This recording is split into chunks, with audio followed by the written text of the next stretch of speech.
টিফিনে কি হয়েছে? অনেক ভালো কিছু হয়েছে। এটা খাবি?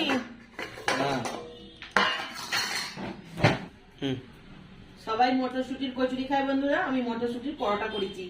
মানে পরশুদিনকে মটরশুটির কচুরি করেছিলাম, পুর অনেকটা বেশি হয়ে গেছিল, তো ফ্রিজে রেখে দিয়েছিলাম। আজকে সেই দিয়ে রুটি তো করেছি, ওই জন্য দুটো পরোটা করে নিয়েছি। এরা তো মটরশুটির কচুরিই খায় না, এই যে দুটো পরোটা করা আছে, তবু আজকে একটু একটু করে খাওয়াবো এদের সবাইকে। আমি আজকে গরম গরম রুটি এদের জন্য করেছি, এই যে বেগুন ভাজা, আর দেবো সব থেকে ভালো জিনিস, কালকে রাত্রে কেউ দুধ খায়নি, 1 লিটার দুধ ছিল, দুধের ছানা কাটিয়ে নিয়েছি, দিয়ে দিলাম। আর দেবো একটু একটু শসা।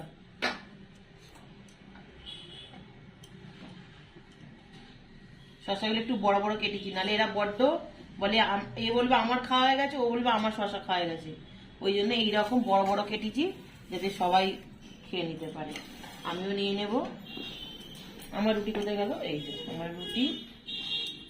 আমি আর বেগুন ভাজাটা আজকে নেবো না। তো বন্ধুরা, আজকে টিফিনটা কেমন হয়েছে অবশ্যই কমেন্টে জানাবেন। যদি ভালো লেগে থাকে, যদি ভালো লাগে তো একটা লাইক করে দেবেন। দেখার জন্য অনেক ধন্যবাদ।